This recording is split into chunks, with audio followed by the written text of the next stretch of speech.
가톨릭대학교 성빈센트병원 응급학과에 근무하는 김영민입니다.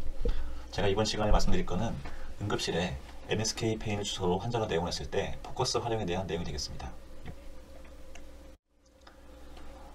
먼저 노말 초음파 파인딩에 대해서 먼저 말씀을 드리겠고요. 그 이후에 트라우마와 넌 트라우마 환자를 구분해서 케이스 위주로 해서 각각의 포커스의 활용에 대해서 말씀드리도록 하겠습니다. 우리가 프로브를 선택을 할 때는 MSK 초음파가 되게 슈퍼피션 스트럭처를 관찰하기 때문에 보시는 것처럼 리니어한 하이 프리퀀시 프로브를 사용하게 됩니다. 가운데 보이시는 거는 이제 하키스티 프로브인데요. 이거는 이제 그 네일본이라든지 아니면 손가락, 발가락 같은 작은 구조물을 관찰할 때 사용하게 되고요. 컨벡스 프로브 같은 경우에는 디반 스트럭처를 관찰하거나 아니면 프로시저 할 때, 아니면 환자가 너무 오베스하다든지 이런 경우에는 컨벡스 프로브를 사용할 수도 있습니다. 다음으로 이제 노말 초음파 파인딩에 대해서 말씀드리도록 하겠습니다. 머슬 파이버가 그 엔도미시움이라든지 페리미시움이라든지 이에 의해서 머슬 파이버 다발이 겹겹이 이렇게 쌓여있게 되고요. 근육의 어떤 모양 자체도 오른쪽에 보시는 것처럼 굉장히 다양한 형태로 존재하게 됩니다. 이거를 초음파로 관찰하게 되면 그 롱기처 스캔을 했을 때 머슬 파이버는 파스큘러스 형태로 해서 하이포 에코익하게 관찰이 되게 되고요. 그 페리마이오심 같은 경우에는 하이퍼 에코익하게 관찰되게 됩니다. 이거는 본이겠죠, 본이고 하이포 에코제닉한 거는 이제 머슬 파이버이고요. 하이퍼 에코익하게 보이는 것들이 페리마이오심이 되겠습니다. 이런 초음파 파인딩이 소실됐을 때 우리 이거 병변을 이제 진단하게 되는데요. 테니스 넷과 같은 머슬 헤마토마가 생기는 경우, 그 다음에 외상에 의해서 머슬 테어링이 있는 경우, 그 다음에 염증에 의해서 그 노말 그런 파인딩이 소실되는 마이오사이티스 같은 것들을 진단할 수 있다는 거죠. 파시아는 근육과 근육 사이에 이런 하이퍼 에코익하게 피부를 패턴으로 해서 주행하게 됩니다.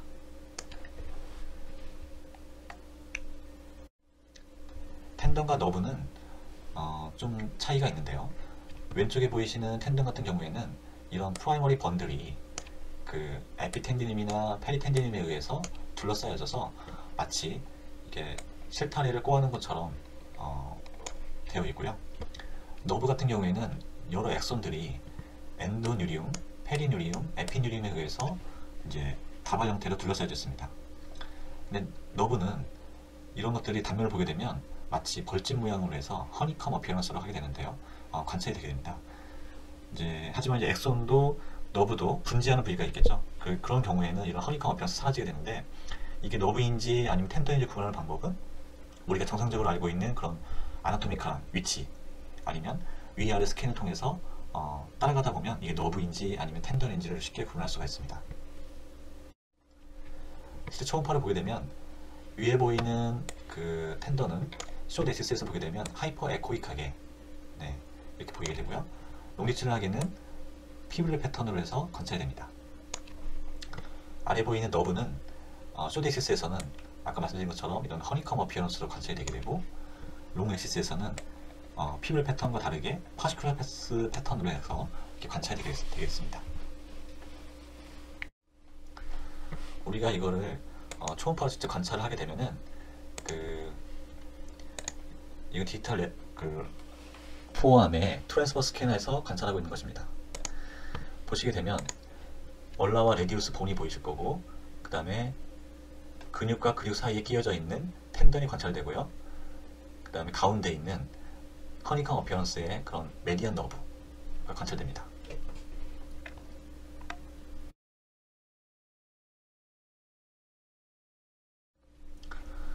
카틸리지는 그 아티큘러 카틸리지와 파이브럴 카틸리지를 나눌 수가 있는데, 아티큘러 카틸리지 같은 경우에는 서피스와 보도가 이제 매끈하면서 하이포 에코익하게 보이는 형태의 그런 아티큘러 카틸리지가 있겠고요. 이건 엘보입니다. 메니스커스나 TM 조인트, SC 조인트, 그레노이드, 힙의 레이브럼, 리스트 TFCC 같은 경우에는 파이브럴 카틸리지인데, 이거는 하이퍼 에코익하게 보입니다. 왼쪽에 보이시는 거는 그레노이드 레이브럼이고요. 이런 식으로 하이퍼 에코익하게 보이는 파이브럴 카틸리지가 있습니다. MSK 초음파의 또 다른 특징은 뭐냐면 다이나믹 모션을 볼 수 있다는 겁니다. 이거는 이제 엘보가 이제 움직이는 걸 실시간으로 스캔을 하는 건데요. 그래서 이걸 통해서 뭐 이 부위가 아니라 다른 부위에서 임핀지먼트 신드롬을 진단한다거나 아니면 텐던이나 근육의 파샬 또는 컴플리트 테어링을 진단하는데 도움이 될 수 있다는 거고요. 예, 어나이소트로피라고 하는 그런 아티팩트를 여러분들이 잘 알고 가셔야 되는데, 지금 보이시는 거는 본 위에 올려져 있는 텐던입니다. 텐던이 이렇게 초음파 빔의 방향에 대해서 그 퍼펜디큘러하게 보이는 부위에는 하이퍼 에코익한 피블 패턴을 보이죠. 네, 여기도 퍼펜디큘러하게 보이는데, 퍼펜디큘러하게 되어 있지 않은 이 가운데 부분은 하이포 에코익하게 보입니다. 네, 그렇죠? 근데 이것은 그 아티팩트인데요. 하이포 에코익하게 보이는 텐던은 텐디노퍼시가 있다든지 아니면 트라우마에 의해서 테어링이 있다든지 이런 어떤 병변을 시사하기 때문에 우리가 이제 이게 아티팩트인지 아니면 실제 하이포 에코익한 어떤 병변인지 구분은 굉장히 중요하거든요. 그래서 우리가 목표로 하는 구조물에 대해서 퍼펜디큘러 스캔이 되도록 프로브를 틸팅하고 앵글레이션을 해야 되는 주의를 하셔야 되고요. 또한 최소한 2뷰 이상에서 그 병변이 실제 이런 어나이소트로피가 아닌 어떤 패솔로지인지 아닌지를 구분하는 노력이 필요하다는 것을 반드시 잊지 말아야겠습니다. 그리고 우리가 어떤 구조물을 보고자 할 때 각각의 그 구조물을 보기 위한 포지션이 있습니다. 네. 바이세스 브라키 롱헤드를 보고 싶으면 환자가 지금처럼 앉아있는 상태에서 손바닥을 위로 가게 올려놓은 상태로 앞쪽을 롱 엑시스와 숏 엑시스 스캔하게 되면 이런 바이세스 롱헤드 텐던을 롱 엑시스로 해서 아니면 숏 엑시스로 해서 관찰할 수가 있습니다. 하지만 자기가 인프라스피너스를 보고 싶다. 그러면 환자의 어깨, 반대쪽 어깨에다 손을 올린 상태에서 인프라스피너투스가 있는 뒤쪽을 스캔하게 되면 인프라스피너투스를 스캔할 수가 있고요. 반대로 스피너스피너투스 텐던을 보고 싶다. 그럴 때는 환자의 그 손을 보시는 것처럼 뒤에 호주머니 넣은 상태로 클라스 포지션을 취하게 하고 앞쪽을 스캔하시게 되면 그 버드비 형태로 해서 정확하게 인서션하는 부위까지 관찰해 볼 수가 있습니다. 그래서 MSK 초음파의 특징 중 하나가 뭐냐면 어떤 특정한 구조물을 보기 위한 포지션이 또 정해져 있다는 거예요. 네. 그걸 참고를 하시면 될 것 같습니다. 그럼 이제 트라우마에 대해서 먼저 증례를 통해서 말씀드리도록 하겠습니다. 가장 쉽게 진단할 수 있는 게 프랙처입니다. 응급실에 이런 환자가 내원했다고 봅시다. 퍼스트 메타카팔 헤드 부분에 이런 레디오 루슨트론 라인이 보입니다. 그럼 이게 골절인지 아닌지 구분하는 방법은 뭐가 있을까요? 반대쪽과 비교해서 사진 촬영을 해가지고 비교하는 방법이 있을 거고, 두 번째는 뭐 CT를 찍어본다거나 아니면 다이렉트하게 텐더니스가 있는지 확인하는 방법이 있겠습니다. 하지만 이 경우도 저 경우 좀 애매한 경우가 있을 건데 이때 초음파가 도움이 됩니다. 그래서 초음파로 해서 골절 진단하는 방법은 본 코텍스의 어떤 컨티뉴티가 로스된 경우가 있을 수 있고요. 아우터 마진의 디프레션, 그 다음에 갭이 있는 경우, 서라운드 소프트 티슈에 체인지, 헤마토마가 있다든지 플루이드 컬션이 있다든지, 아니면 다이나믹하게 컴프레션 했을 때 환자가 통증을 느낀다. 그러면 우리 초음파상으로 이 환자의 골절을 진단할 수가 있습니다. 케이스를 보시게 되면 자전거 TAO 내원한 70대 남자 환자입니다. 이런 환자가 왔을 때 가서 엑스를 찍으면 쉽게 골절 진단할 수 있겠죠. 그런데 이제 환자가 바이탈 언스테이블해서 바이탈 때문에 우리가 엑스를 찍으러 갈 수 없는 경우에 응급실에서 초음파를 통해서 간단하게 진료가 가능합니다. 보시는 것처럼 컨티뉴어스가 로스되어 있죠. 네, 컨티뉴티 로스되어 있으면서 주변에 헤마토마가 있고요. 네, 본인 파티클도 보입니다. 하지만 더 아래쪽에 내려가 봤더니 이런 갭만 있는 골절이 또 있음을 알 수가 있습니다. 그래서 초음파로 골절 쉽게 진단해 볼 수 있다.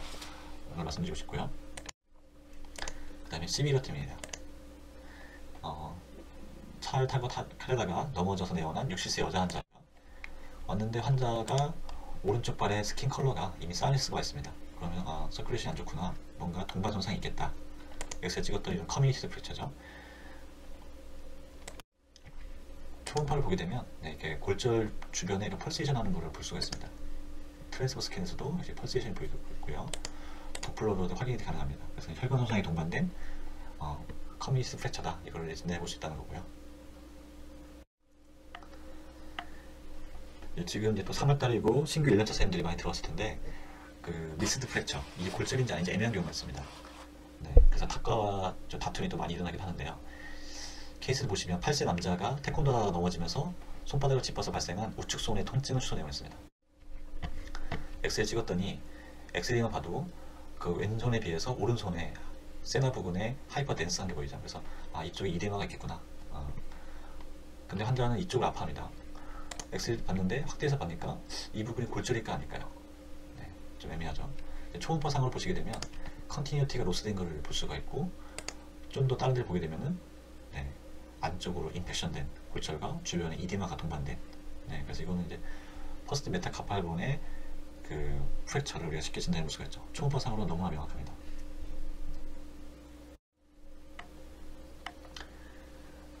이제 아이를 안고 넘어져서 엘보우 페네트레이션 내용 32세 여자가 있는데요. 네, 좀 공부를 하신 분이면 이제 이런 엘보우의 AP 데이터를 사진을 보고 나서 열심히 엔터를 휴머 라인도 긋고 레디오 캐피탈 라인도 그려봤을 때 정상이네. 좀 더 공부하신 분들은 정상이긴 한데 뒤쪽에 포스텔 페페트 사인이 보이는 거 보시고 골절이다 이렇게 진단할 분도 있을 겁니다. 하지만 이거 못 보시는 분이라든지 골절 아닌 것 같은데 너무 아파한다. 그러면 이제 초음파를 해보시면 됩니다. 정상적으로는 이제 엘보의 포스트 스캔인데 이게 올레크레논이고 올레크레논 포사입니다. 위쪽에 트리셉스가 관찰되고 있고요. 근데 환자 스캔을 해봤더니 네, 하이포 에코이칸 어떤 플루이드가 있고요. 그 안에도 하이퍼 에코이칸 머티리얼들이 이렇게 관찰됩니다. 이건 트랜스버 스캔에서도 마찬가지고요. 이 얘기는 헤마스로시스라는 얘기고 인트라 아티큘러 프랙처가 있다는 얘기죠. 네, 그래서 이 환자는 엑스레이에서 포스트 페페드 사인이 보이긴 했는데 실제로 초음파에서 보면 보다 확실하게 골절인 것을 확인할 수가 있습니다. 이건 풀드 엘보에서도 마찬가지인데요. 수상 기전이 명확하지 않은 풀드 엘보 하나가 내보냈을 때 이 환자를 불이하게 리덕션 했다가 나중에 엑스레이 확인해 보니까 골절인 경우를 확인하고 많이 당황할 수가 있습니다. 그러기 전에 우리가 이제 엘보 프레션한 상태에서 하나가 내보냈을 때 뒤쪽에다가 리니어 프로브를 잠깐 대셔서 이런 그 하이퍼 에코이칸 플루이드가 관찰이 되는지를 관찰하시고 이게 보이면은 이제 이 환자는 골절인 거죠. 네, 보이지 않으면 풀드 엘보 가능성이 굉장히 높습니다. 실제 논문으로도 많이 나와 있고요. 진료에 많이 도움이 되실 것 같고요. 이 소견이요. 2014년도 페디아트 에머지 케어에 서울대병원의 손희동 교수님이 이제 발표한 그 훅 사인이 있습니다. 이건 레디우스 헤드와 캐피툴럼에 있는데 그 위에 있는 수피네이터 머슬이 서브루세션이 되게 되면 이런 훅 모양으로 해서 안쪽 끼어 들어간다는 거죠. 그런 다음에 리덕션이 되면 이 훅이 사라진다는 거예요. 굉장히 좋은 논문이고 실제로 이렇게 진단을 한다 그러면 엑스퍼트한 그런 응급학과사 될 수가 있겠죠. 네. 하지만 초심자 입장에서는 이걸 잘 못하는 경우가 많습니다. 그래서 차라리 이것보다는 그 아까 보셨던 포스테리어 그 엘보 스캔을 하셔가지고 헤마스로시스 있는지 없는지 판단하는 것만 가지고도 여러분이 충분히 풀드 엘보와 그다음에 스프라컨딜라 프랙처를 미스하지 않을 수 있다. 이걸 참고하시고 꼭 진료에 참고하시면 좋을 것 같습니다. 그리고 이런 뭐 숄더 그 디스로케이션 환자를 리허설하고 나서 이런 힐사와 변변 같은 경우에도 엑스레이에서는 좀 애매하지만 초음파에서는 확실하게 보일 수 있기 때문에 우리 미스드 프랙처를 더 진단할 수 있는 그런 툴이 될 수 있다는 거고요. 이 환자는 뭐 친구들이 흉부압 박스를 해가지고 가슴 통증을 내고난 환자입니다. 립 같은 경우에는 이런 코스타 카트리지라든지 코스트 콘드라 정션 부위의 골절 사실 진단하기 좀 어렵습니다. 초음파를 보게 되면 코스타 카트리지는 그 포스테리어 월이 이렇게 보이는 데 반해서 립 같은 경우에는 포스테리어 월이 보이지가 않죠. 네. 그래서 정상적인 코스타 카트리지는 이렇게 스무스한 마진을 가져야 되는데 거기에 딤플링이 있다든지 네. 립도 마찬가지고요. 이런 경우에 그리고 다이나믹 컴프레션에 의해서 환자가 통증을 호소한다 그러면 뭐 그 골절을 충분히 의심할 수 있고 환자한테 골절이 있다고 얘기할 수 있습니다. 네.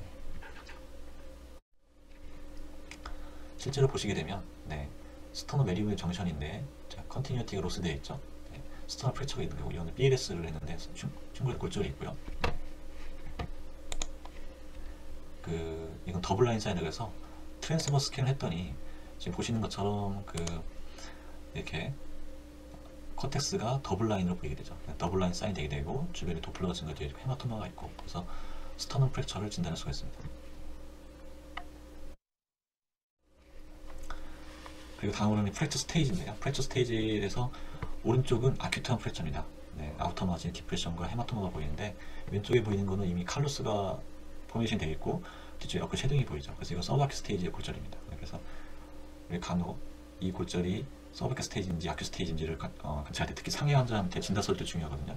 네, 그럴 때 엑스레이에서 보이지 않는 초음 파인딩을 통해서 네, 진단을 내릴 수가 있겠고, 하지만 우리가 갖고 있는 무기가 약이나 그런 초음파나 리미테이션을 잘 아셔야 됩니다. 이 환자는 레프트 힙팬인데 엑스레이에서 골절이 보이지가 않죠. 근데 CT상으로 보게 되면 네, 포스테리어 쪽으로 해가지고 이렇게 골절이 보이게 됩니다. 그래서 우리가 그 초음파를 통해서 진단되지 않더라도 그 골절이 숨어 있을 수 있다, 의심이 된다, 그러면 CT 같은 다른 모다리티를 이용하셔야 됩니다. 두 번째는 텐던과 리가멘트 인절이 되겠습니다. 13살 남자아이가 농구공을 받다가 손가락이 뒤로 꺾여서 아프다고 내용을 했고요. 엑스레이에서 골절이 보이지 않는데 이 환자의 스튜어디스를 봤더니 지금 보시는 것처럼 텐던 주변에 어떤 플루이드 컬렉션이 보이게 되고요.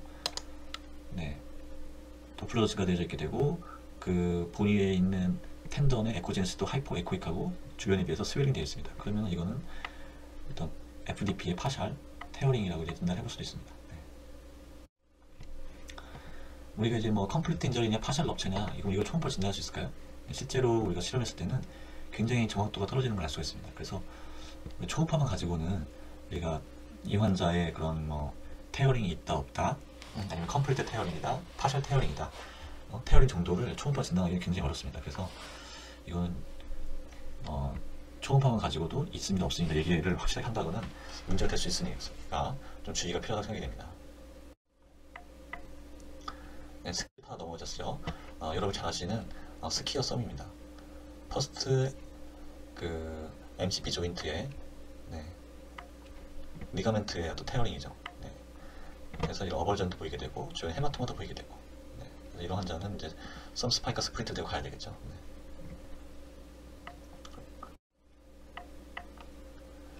네, 21세 남자 환자인데 술 마신 후에 홧김에 벽을 주먹으로 친 후 발생한 손 배부 통증, 네, 박스 프랙처가 있을 거라고 여러분 대부분 예상하실 겁니다. 넷을 찍었더니 골절이 보이지 않습니다. 환자는 굉장히 주먹을 쥐기도 어려워하고 통증을 제일 심하게 호소합니다. 그런 환자 같은 경우에 이런 케이스를 한번 보시겠습니다. 펴보시고 다시 한번. 네, 스킨 딤플링이 있는 거 보이시죠?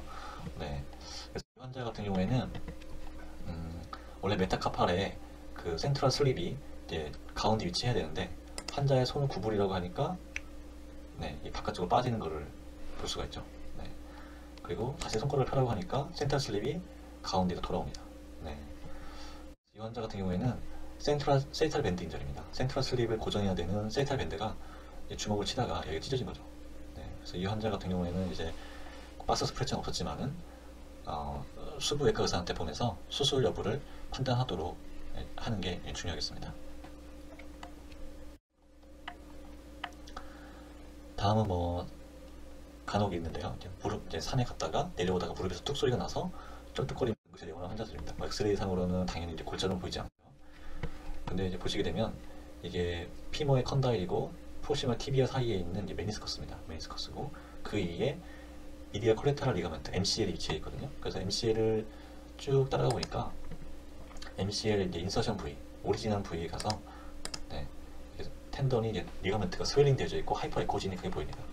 그리고 도플러드츠가 되어 있고, 그러면 이제 이 환자 같은 경우에는 이제 MCL 인절이라고 볼 수가 있죠. 네, MCL 볼 수가 있는데 뭐 예전에 같은 경우에는 뭐 이런 환자분들 같은 경우에는 뭐 스프린트만 하고 보내도 되는데 요즘 환자분들은 응급실에 와서 좀 정밀 검사를 원합니다. 뭐 MRI를 찍어달라고 하시는 분도 계시고, 하지만 그러기엔 좀 응급실에서 좀 어렵죠. 네, 간단히 초음파를 확인해 볼 수가 있습니다.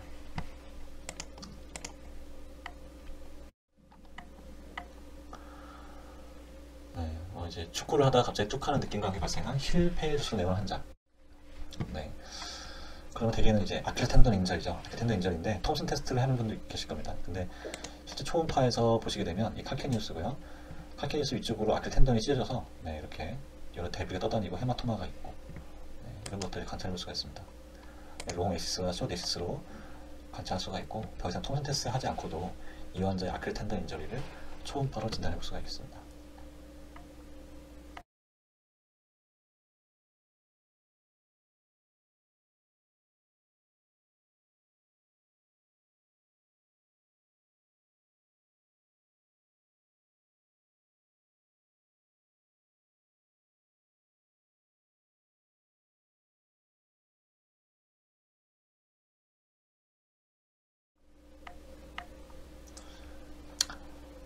다음에 또 우측 어깨 통증, 네, 넘어져가지고 생긴 어깨 통증 되는 환자인데 AC 리가멘트 인저리입니다. 그래서 AC 리가멘트 인저리를 진단하려면 정확하게 AC 조인트가 어디에 있는지를 서피스 아나토미로 만지고 그 위에 초음파를 얹혀서 관찰하시게 되면, 네, 클라비클이고 아크로미온이 그 사이에 있는 리가멘트죠. 정상적인 경우에는 이 정도의 갭이 전달한다 그러면 갭이 더 벌어지고 주변에 헤마토마가 있다. 그러면 AC 인저리로 의심할 수가 있습니다. 다친 지 얼마 되지도 않았는데 우리가 그걸 웨이트 베어링해서 스트레스를 찍을 수는 없거든요. 이런 환자 같은 경우도 암슬링을 하고, 물론 OSL에 보호도 되긴 하지만 본인이 그런 능력에 따라서 초음파를 통해서 AC 인저리를 응급실 진단해 볼 수도 있습니다.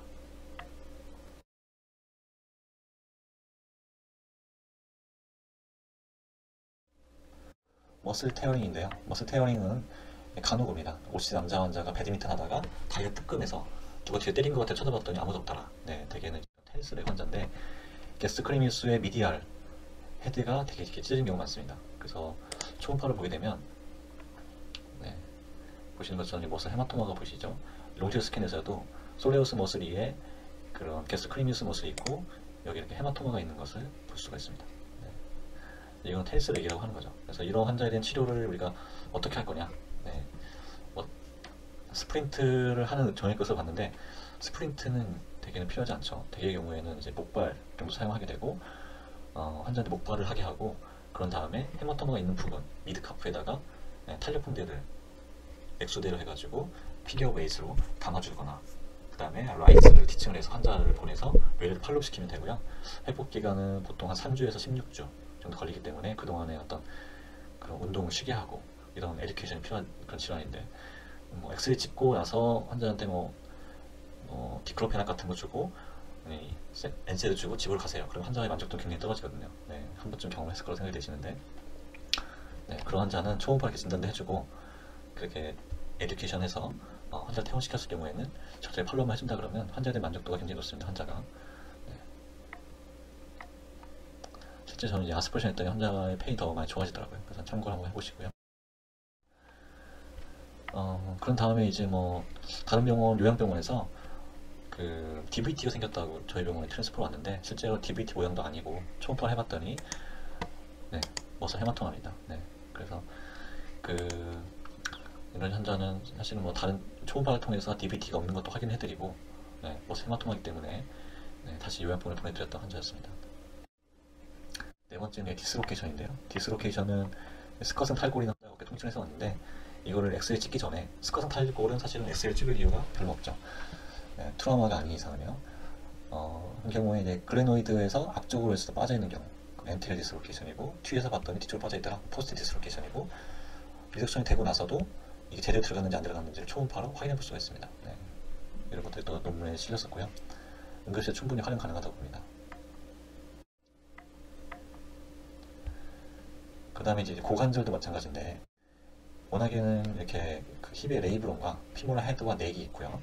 네, 신고비움이 이렇게 위치해져 있는데 정상적인 파인딩이거든요. 근데 이제 이 환자가 힙 페인을 왔습니다. 엑스레이 찍기 전에 봤더니 피모 헤드가 안 보여요. 주변에 헤마토마가 있고, 그 다음에 메탈릭한 아티팩트를 보이는 라운드 스트럭처가 보이죠. 네, 다시 보시면 이렇습니다. 그래서 이 환자는 토탈 힙 리플레이스먼트 했던 환자 같고 힙이 디스로케이션 돼서 헤마토마가 좀 고여있구나. 네, 그거를 이제 초음파로 이제 바로 진단할 수가 있었고요.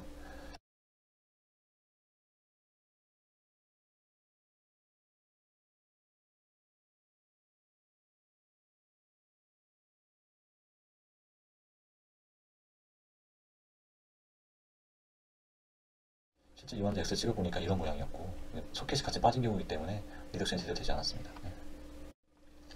다섯 번째는 이제 너브 인저리고요. 너브를 아까 허니컴 어피런스를 보인다고 말씀드렸죠. 그래서 이 환자도 펄다운하면서 주관절 통증과 부종, 변형을 가지고 내온 환자였는데, 네, 실제 초음파를 보게 되면 이게 이제 휴머러스고요. 네. 휴머러스가 이렇게 나뉘어져 있죠. 네, 이걸 너브인데요. 너브가 이제 이런 골절 파편에 의해서 찢겨 나갔는지, 사실 골절편에 비해서 너브는 좀 멀리 있었습니다. 네, 멀리 있었기 때문에 너브 인저리는 없겠구나. 네, 하지만 만약에 이런 게 골절 파편 사이에 끼어져 있다거나 이 너브의 컨티뉴티가 쭉 스캔했을 때 컨텐츠가 갑자기 이제 사라진다든지 이런 경우에는 우리가 이 환자도 너브 인저리가 있다는 것을 환자 의식이 없어도 판단해 볼 수가 있겠습니다. 엑스레이는 이랬었고요. 다음으로 이제 넌 트라우마 경우의 포커스 적용에 대해서 말씀드리도록 하겠습니다. 첫 번째는 버사이티스입니다. 새벽에 자다가 갑자기 발생한 우측 어깨 통증을 주소내원한 34세 여자 환자. 네, 엑스레이 이상 별게 없죠. 그리고 엑스레이 이상에 만약에 칼시피케이션이 보이면 우리 전공의 선생님들은 칼시픽 텐디나이티스 많이 좋아하는 것 같아요. 그렇게 임프레션 써놓고 페인 컨트롤 하려고 하는데 잘 안 되죠. 왜 페인 컨트롤 안 되느냐? 볼에 컴플레인 하기 시작하고. 그래서 제가 초음파를 봤던 환자였는데 아까 보셨던 바이티스 롱헤드의 그런 롱헤드의 쇼데시스 뷰입니다. LT와 GT가 있고 인터튜버클러 그루브에 지금 이제 바이티스 롱헤드가 있는 걸 볼 수가 있는데 정상적으로 이렇게 보여야 되는데 이 환자 같은 경우에는 어떻습니까? 네, 델토이드 근육 아래쪽에 이렇게 하이포 에코이크한 플루이드가 고여 있는 걸 볼 수가 있어요. 원래 파샤로 이루어져 있는데 파샤가 벌어지면서 그 안에 플루이드가 고여 있죠. 그래서 이 환자는 진단명이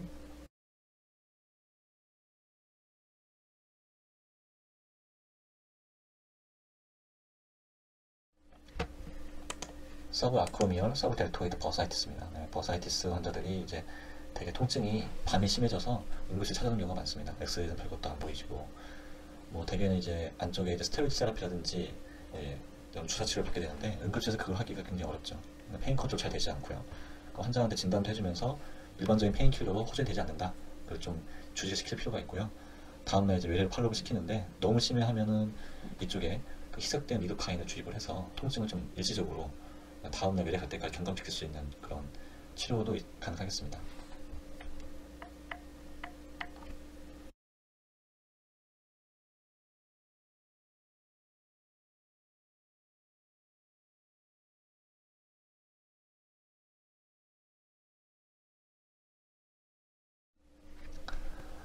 그 다음으로 이제 소프티슈 인펙션인데요. 이건 CT에서 보게 되는 프록시마 사이의 CT 소견입니다. 왼쪽에 보이는 게 정상이죠. 스킨과 서브큐테니어스 티슈와 그 다음에 머슬, 본이 이렇게 보여야 되는데 여러분 뭐 LC 환자나 뭐 그 네프로패시 환자나 하트페일러 환자들 CT 찍게 되면 이렇게 보이죠. 네, 서브티슈가 이런 하이퍼 덴스한 소견을 보이게 됩니다. 네. 이건 이제 초음파를 보게 되면 정상적으로는 스킨과 서브큐 티슈와 근육 이런 것들이 이렇게 보여야 되거든요. 근데 이제 이 환자 같은 경우에는 에리스마도 물론 있었지만은 네, 그런 게 소실되고 심지어 커브스톤 옵션스 보인다거나 아니면 인기날 페인을 왔는데 혹시 뭐 그 허니아가 아닐까 싶어서 CT 찍는 경우도 있는데 실제 림프노드에 가서 이런 도플러가 증가되어져 있고 텐덴스 심하고 되게 이제 이런 STD에 의해서 그 인기날 림파데노패시가 오는 경우가 많이 있잖아요. 그래서 림파데나이티스라든지 셀룰라이티스 이런 것들을 초음파로 쉽게 관찰할 수가 있습니다. 이 환자는 여자분이 이제 브레스트를 이제 성형외과 수술하고 나서 통증이 생겨서 내원에 쓰는 환자였는데요. 보시게 되면 하이퍼 에코이크하게 플루이드가 고여져 있고 그 안에 또 하이퍼 에코이크한 여러 가지 데브리드가 많이 보입니다. 그래서 이거는 컴플리케이티드 플루이드라는 걸 알 수가 있고 이런 환자가 좀 우리가 압박을 하게 되면 안에 있는 그런 머티리얼들이 이렇게 춤을 추게 되죠. 그래서 헐링 사인이 나타나게 되고 그래서 우리가 이거를 압세스라는 걸 쉽게 진단할 수가 있습니다. 드레인이 필요하겠구나 이런 것들을 생각해 볼 수 있겠고요. 네, 실제로 굉장히 많은 퍼스가 나왔었고요. 그럼 이 환자 볼까요? 이 환자도 굉장히 바쁠 때 온 걸 기억이 나는데 등에 가서 이게 종기가 생겼다고. 네, 종기가 생긴 지가 한 석 달 이상 됐답니다. 근데 바쁜 추석 연휴 때 오셨는데 초음파를 보니까 어떻습니까? 하이퍼 에코지니까 머티리얼 보이는데 아까 이게 압세스라 그러면 뒤쪽으로 해서 이넨스먼트가 보여서 더 하이퍼 에코이크하게 하얗게 보여야 되거든요. 그렇지가 않죠. 뭔가 좀 수상합니다. 도플러 증가되어 있고요. 그래서 이거는 압세스가 아니고 이거는 메스죠, 메스. 네. 그랬더니 여러 소프티슈 메스가 나왔습니다. 근데 진짜 이게 다가 아니고요. 이 환자는 CT를 바쁜 날짜에 찍어봤더니 그 스파이널 코드에서 또 오리진한 튜머였습니다. 튜머가 등까지 이렇게 나온 경우였는데 이제 압세스는 굉장히 조금 있었죠. 네. 그래서 초음파를 통해서 이 환자를 더 무리하게 이제 압세스 생각을 해서 드레인을 박았다고 생각해 보십시오. 나오지 않을 뿐더러 우리 컴플리케이션을 만들었겠죠. 네. 그래서 우리가 이제 뭐 어떤 이런 압세스라든지 소프트 티슈 튜머를 진단하는 데 있어서도 초음파가 매우 유용하게 됐습니다. 아스트로프시인데요. 그 이렇게 앞에서 보여드렸던 여러 가지 증례에서도 그 시노비아 플루이드가 언에코익 하면서 컴프레서블하다. 그러면 이거는 심플 플루이드일 가능성이 높습니다. 하지만 언에코익하지 않고 컴프레서블 하지만 에코익하면서 컴프레서블하고 근데 도플러를 켜봤더니 하이퍼레미아가 없어요. 그럼 그건 컴플렉스 플루이드 가능성이 있습니다. 뭐 헤마스로시스라든지 이런 경우죠. 근데 컴프레서를 하지도 않으면서 하이퍼레미아가 있어요. 네, 그럼 이거는 시노바이티스라고 진단해볼 수가 있습니다. 실제 케이스를 보게 되면 이 환자는 엘보의 페인을 주소내고 했는데 플루이드가 이렇게 고여 있고요. 근데 하이포 에코익하지만 그 안에 하이퍼 에코익한 어떤 머티리얼이 숨어져 있죠. 그러면서 벌징되어져 있고요. 그 다음에 하이퍼레미아를 도플러상을 보이고 있습니다. 그래서 이 환자 같은 경우에는 이제 베드리드 상태 요합병성 환자였는데 엘보에 그 아스라이티스, 세틱 아스라이티스가 생긴 환자였습니다. 네, 그래서 이거는 이제 진단도 하고 아스센테시스를 통해서 센테시스 할 때도 그냥 찌르는 게 아니고 텐덤이라든지 너브라든지 혈관들을 피해서 초음파로 소노 가이드 하게 되면 안전하게 센테시스를 해서 진단도 가능하거든요. 그렇게 해서 우리가 세틱 아스라이티스를 쉽게 진단할 수 있었던 환자였고요. 이 환자는 니 조인트인데 이건 기타 피모입니다. 파텔라고요. 파텔라 이에 플루이드가 있죠. 이거는 수프라 파텔라 시노비얼 버사에 플루이드 콜렉션이 있는 걸 볼 수가 있고요. 트랜스버스 캠 했을 때 파텔라 위로 플루이드가 고이는 걸 볼 수가 있습니다. 네. 이 위에 가운데 위치한 거는 쿼드리세스 텐던이 되고요. 우리가 이거는 이런 플루이드를 진단하게 되고 이 플루이드를 센테시스 한다 그러면 네, 가운데서 찌르는 게 아니고 양쪽 사이드에서 레터럴이나 메디얼 어프로치 해가지고 플루이드를 뽑아낼 수가 있겠죠. 네.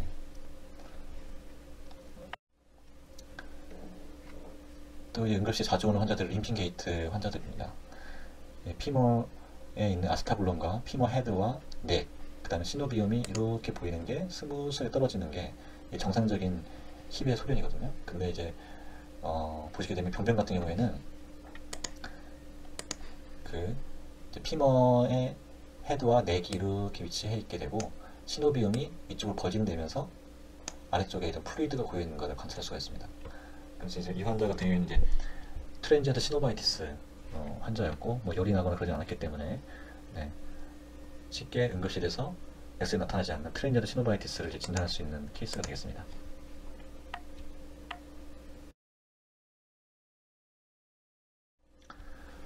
그 다음에 이제 우리가 가우티 아스라이티스하고 세틱 아스라이티스를 감별하는 게 또 응급실에서 하나의 또 챌린지입니다. 근데 가우티 아스라이티스를 다시 말씀을 드리면 호발 부위가 있죠. 퍼스트 메타카포, 팔인제 조인트, 그 다음에 앵클, 니 이런 거에 잘 생긴다는 걸 먼저 알고 계시고 초음파를 봤을 때 보게 되면은 지금 이제 메타타살의 헤드가 보이고요. 메타타살 헤드가 보이게 되고 헤드의 위쪽으로 해서 하이퍼 에코제닉한 라인이 하나 보입니다. 그래서 이게 더블 라인 사인을 하게 되고요. 그 다음에 이런 토파이가 관찰되고 그 다음에 하이퍼레미아가 보입니다. 이런 소견을 봤을 때 호발 부위, 더블 라인 사인, 토파이, 하이퍼레미아가 있으면 이 환자 같은 경우에는 가우티 아스라이티스라고 진단해 볼 수가 있고 코리친이나 여러 가지 페인킬러 쓰면서 그 환자를 매니지할 수가 있는 거죠. 하지만 이 환자가 호발 부위가 다르고 이런 소견이 안 보인다. 그러면 세틱 아스라이티스, 하이퍼레미아도 있고 하이포 언에코익하고 있지 않고 하이퍼 에코익한 어떤 머티리얼이 있으면서 플루이드가 컴프레스를 하지도 않다. 그러면 이거는 세틱 아스라이티스인 거죠. 그래서 그때는 빨리 OS 컨설트 제한이 필요하다는 거, 우리가 이것을 MSK 시험파를 통해서 도움을 받을 수 있겠습니다. 마지막으로 이제 포린바디인데요. 포린바디는 그 응급실에서 쉽게 진단하실 거라 생각이 되지만 실제로 쉽지가 않습니다.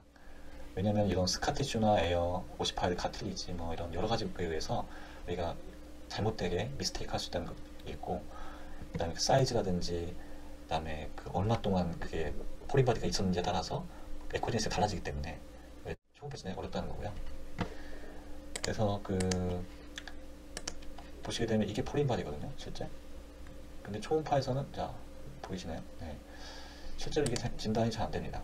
애매한 경우가 있어요. 이게 파션지 아닌지. 머티리에 따라서 다르게 보이게 되고요.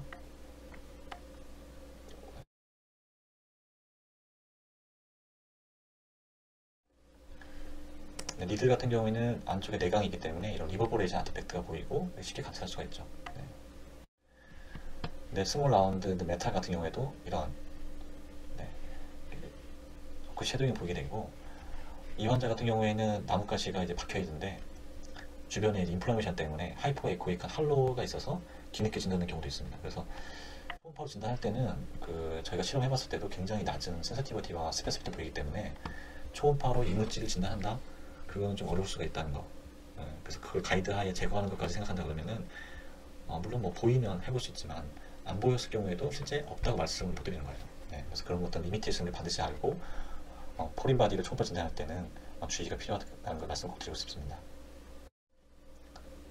텐딩과 퍼시 관심이 없는 분도 많으실 텐데 이거는 이제 뭐 골퍼스 엘보라든지 테니스 엘보 같은 경우에 텐던의 그 에코제니스트가 변하게 되고 그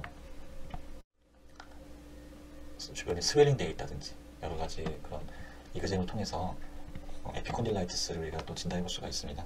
이것은 좀 더 많이 해보신 분들, 관심 있으신 분들이 더 접근하실 거라고 생각이 돼서 내용 생각하도록 하겠고요.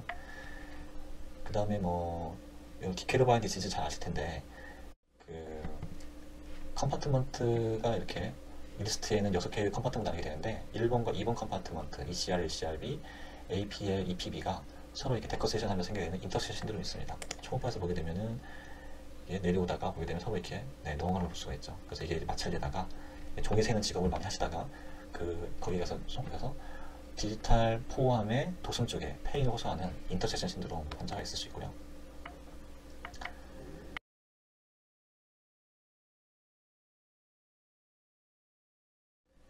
어떤 경우에는 이제 레디알 스틸로이드 프로세스 쪽에 있는 APL, EPB, APL, EPB에 의해서 그 디케르바인 디시즈가 생길 수가 있는데 노멀에서는 이제 보시게 되면 이렇게 이런 식으로 보여야 되는데 그 두 개의 그 텐던이요. 근데 이제 로리셔 스캔에서는 스웰링 되어 있고 주변에 이렇게 텐던 주변에 프로트루션이 있고 그럴 경우에는 디케르바인 디시즈 진단을 볼 수 있습니다. 이런 것처럼 다양하게 우리가 지금 응급실 내원하는 MSK 폐 환자에 대해서 포커스를 활용할 수가 있겠습니다.